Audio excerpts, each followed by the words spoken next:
Namaste, Dhanava Pranam. All glories to Vishnupad, Srila Bhakti Nirmala Acharya Maharaj Ki Jai. All glories to Vishnupad, Srila A.C. Bhaktivedanta Swami Prabhupada Ki Jai. All glories to Vishnupad, Srila Bhakti Rakshak Shiradev Goswami. All glories to Śrīmad-Bhāgavatam Vasudevaya. Text 37.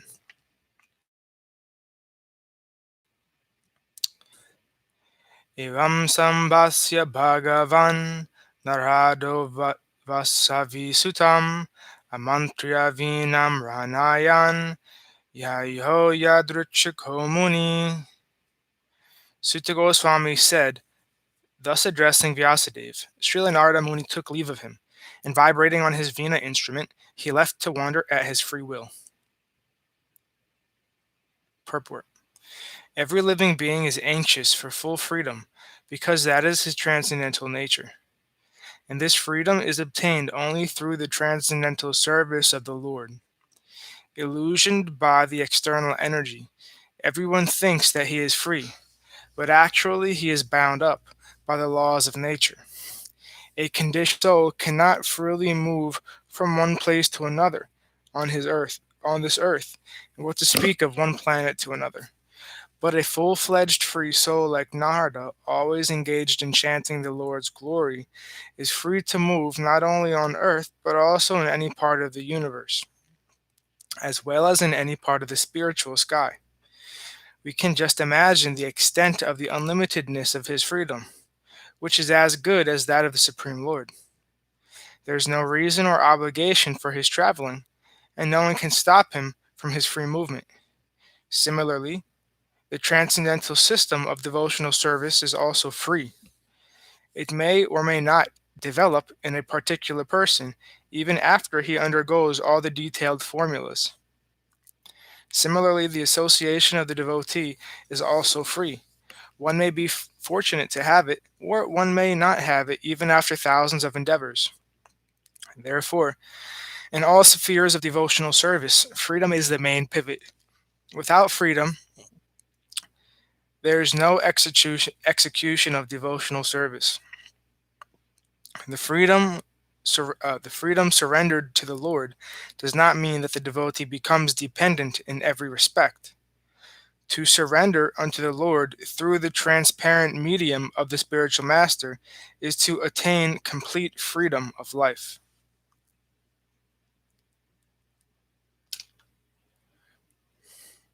Text 38.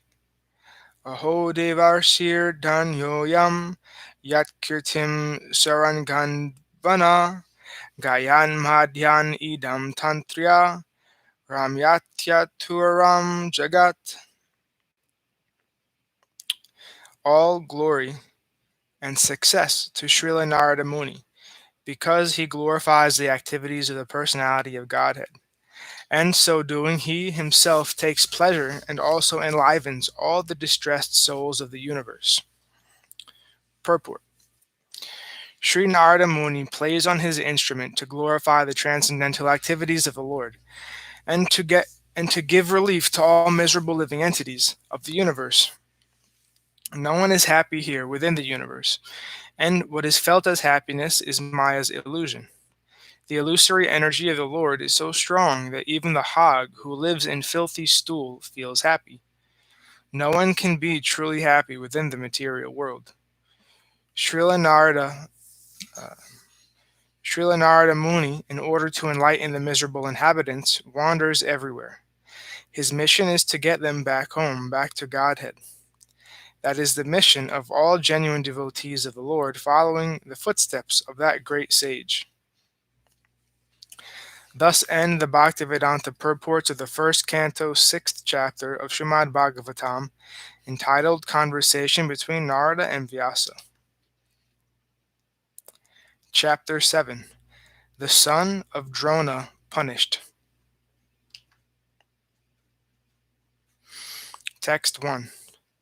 Saunaka uvacha nirgate narade sutta Bhagavan Badarayana Shutavamstad abhipretam tata kim akarod vibhu.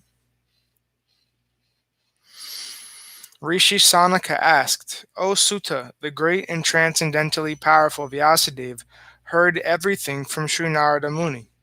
So, after Narada's departure, what did Vyāsadeva do? Purport. In this chapter, the clue for describing Śrīmad-Bhāgavatam is picked up as Maharaj Parikshit is miraculously saved in the womb of his mother. This was caused by Drauni Asvatthama, Acharya Drona's son, killed by Arjuna. Before commencing the great epic Śrīmad-Bhāgavatam, Sri Vyāsadeva realized the whole truth by trance and devotion.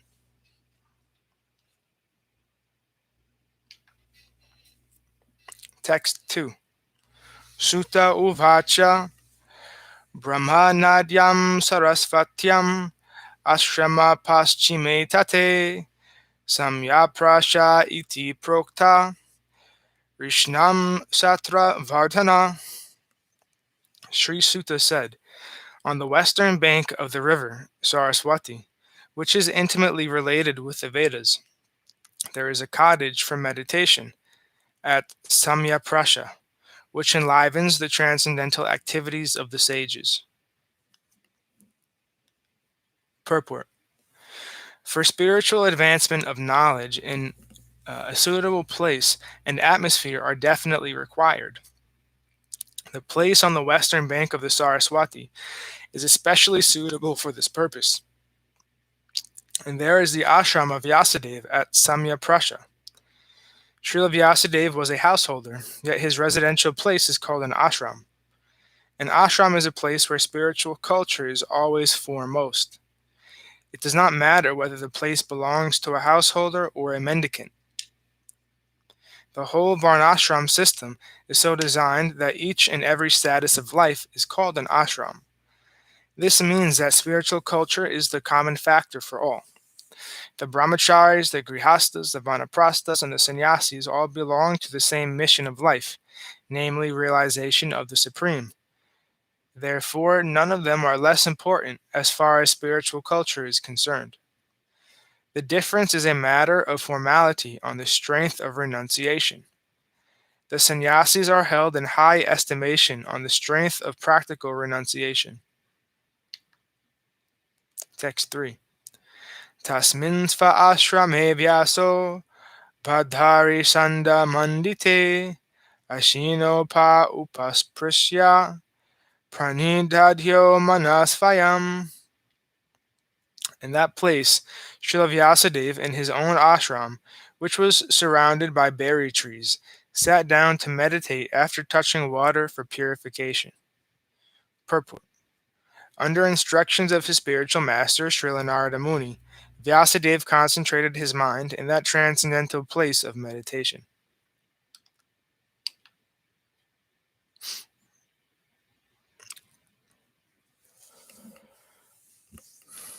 Text 4. Bhakti yogena manasi samyak pranihite male apasyat purusham purnam mayam cha tad apashrayam. Thus he fixed his mind, perfectly engaging it by linking it in devotional service, bhakti yoga, without any tinge of materialism, and thus he saw the absolute personality of Godhead along with his external energy, which was under full control. Purport. Perfect vision of the absolute truth is possible only by the linking process of devotional service. This is also confirmed in the Bhagavad Gita. One can perfectly realize the absolute truth, personality of Godhead, only by the process of devotional service, and one can enter into the kingdom of God by such perfect knowledge. Imperfect realization of the absolute by the partial approach of the impersonal Brahman or localized Paramatma does not permit anyone to enter into the kingdom of God. Sri Nārada advised Srila Vyāsadeva to become absorbed in transcendental meditation on the personality of Godhead and his activities. Srila Vyāsadeva did not take notice of the effulgence of Brahman because that is not absolute vision. The absolute vision is the personality of Godhead, as it is confirmed in Bhagavad Gita 7.19, Vasudeva Sarvamiti. In the Upanishads also it is confirmed that Vasudeva, the personality of Godhead, is covered by the golden glowing Hiranmayena Patrena, veil of impersonal Brahman. And when that curtain is removed by the mercy of the Lord, the real face of the Absolute is seen. The Absolute is mentioned here as Purusha, or person. The absolute personality of Godhead is mentioned in so many Vedic literatures, and in the Bhagavad Gita the Purusha is confirmed as the eternal and original person. The absolute personality of Godhead is the perfect person. The Supreme Person has manifold energies, out of which the internal, external, and marginal energies are specifically important.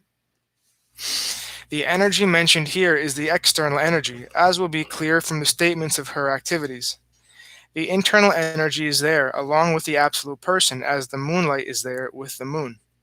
The external energy is compared to darkness because it keeps the living entities in the darkness of ignorance. The word apashrayam suggests that this energy of the Lord is under full control. The internal potency or superior energy is called Maya, but it is spiritual Maya, or energy exhibited in the absolute realm. When one is under the shelter of this internal potency, the darkness of material ignorance is at once dissipated. And even those who are Atmaram, or fixed in trance, take shelter of this Maya, or internal energy. Devotional service, or bhakti yoga, is the function of the internal energy. Thus there is no place for the inferior energy, or material energy, just as there is no place for darkness in the effulgence of spiritual light. Such internal energy is even superior to the spiritual bliss attainable in the conception of impersonal Brahman. It is stated in the Bhagavad Gita that the impersonal Brahman effulgence is also an emanation from the absolute personality of Godhead, Sri Krishna. The Parama Purusha cannot be anyone except Sri Krishna himself, as will be explained in the later shlokas.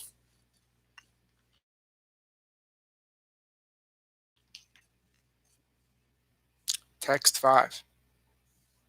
Yaya samohito jiva atmanam tri gunatmakam paropi manute nartam tatkrutam kabhipadyate. Due to this external energy, the living entity, although transcendental to the three modes of material nature, thinks of himself as a material product, and thus undergoes the reactions of material miseries.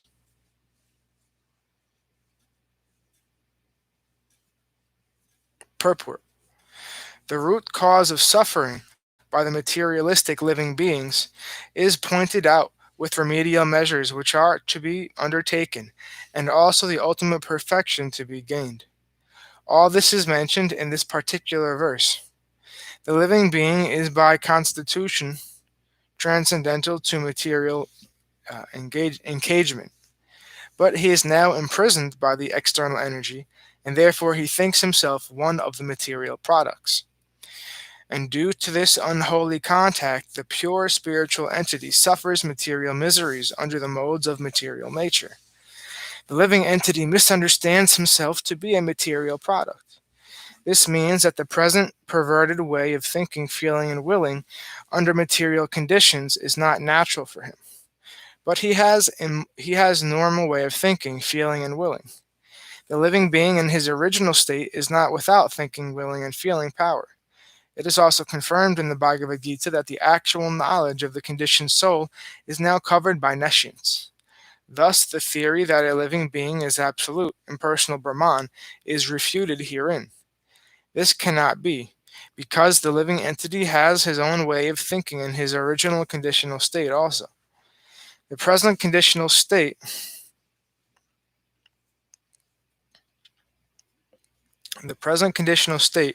is due to the influence of the external energy, which means that the illusory energy takes the initiative, while the Supreme Lord is aloof. The Lord does not desire that a living being be illusioned by the external energy. The external energy is aware of this fact, but still she accepts a thankless task of keeping the forgotten soul under illusion by her bewildering influence. The Lord does not interfere with the task of the illusory energy, because such performances of the illusory energy are also necessary for the reformation of the conditioned soul. An affectionate father does not like his children to be chastised by another agent, yet he puts his disobedient children under the custody of a severe man, just to bring them to order. But the all affectionate Almighty Father, at the same time, desires relief for the conditioned soul, relief from the clutches of the illusory energy.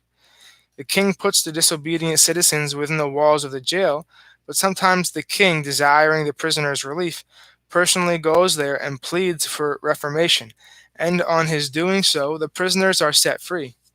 Similarly, the Supreme Lord descends from his kingdom upon the kingdom of the illusory energy and personally gives relief in the form of Bhagavad Gita, wherein he personally suggests that although the ways of the illusory energy are very stiff to overcome, one who surrenders unto the lotus feet of the Lord is set free by the order of the Supreme.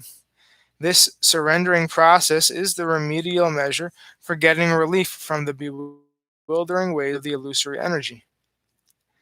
The surrendering process is completed by the influence or association, by the influence of association. The Lord has suggested, therefore, that by influence of the speeches of saintly persons who have actually realized the supreme conditioned soul, conditioned souls are engaged in his transcendental loving service. They get a taste for hearing about the Lord, and by such hearing only are they gradually elevated to the platform of respect, devotion, and attachment for the Lord. The whole thing is completed by the surrendering process. Herein, also, the same suggestion is made by the Lord in his incarnation of Vyāsadeva. This means that the conditioned souls are being reclaimed by the Lord both ways, namely by the process of punishment, by the external energy of the Lord, and by himself as the spiritual master, within and without. Within the heart of every living being, the Lord himself as the supersoul, Paramatma, becomes the spiritual master, and from without he becomes the spiritual master in the shape of scriptures, saints, and the initiating spiritual master. This is still more explicitly explained in the next shloka. Personal superintendence of the illusory energy is confirmed in the Vedas, the Kena Upanishad, in relation to the demigod's controlling power. Herein also it is clearly stated that the living entity is controlled by the external energy in a personal capacity. The living being, thus subject to the control of the external energy, is differently situated. It is clear, however, from the present statement of Bhagavatam that the same external energy is situated in the inferior position before the personality of Godhead, or the perfect being. The perfect being, or the Lord, cannot be approached even by the illusory energy, who can only work on the living entities. Therefore, it is sheer imagination that the Lord is illusioned by the illusory energy, and thus becomes a living being. If the living being and the Lord were in the same category, then it would have been quite possible for Vyāsadeva to see it, and there would have been no question of material distress on the part of the illusion being, for the Supreme Being is fully cognizant. So, therefore, there are so many unscrupulous imaginations on the part of the monists to endeavor to put both the Lord and the living being in the same category. Had the Lord and the living beings been the same, then Srila Shukadeva Goswami would not have taken the trouble to describe the transcendental pastimes of the Lord, for they would all be manifestations of the illusory energy. Śrīmad-Bhāgavatam is the sunum bonum remedy for suffering humanity in the clutches of Maya. Srila Vyāsadeva, therefore, first of all, diagnosed the actual disease of the conditioned souls, i.e., their being illusioned by the external energy. He also saw the perfect Supreme Being, from whom illusory energy is far removed, though he saw both the disease-conditioned souls and also the cause of the disease. And the remedial measures are suggested in the next verse. Both the Supreme Personality of Godhead and the living beings are undoubtedly qualitatively one, but the Lord is controller of the illusory energy, whereas a living entity is controlled by the illusory energy. Thus, the Lord and the living beings are simultaneously one and different. Another point is distinct herein, that eternal relation between the Lord and the living beings is transcendental. Otherwise, the Lord would not have taken the trouble to reclaim the conditioned souls from the clutches of Maya. In the same way, the living entity is also required to revive his natural love and affection for the Lord, and that is the highest perfection of the living entity. Śrīmad-Bhāgavatam treats the conditioned soul with an aim to that goal of life. And thus ends our reading for today.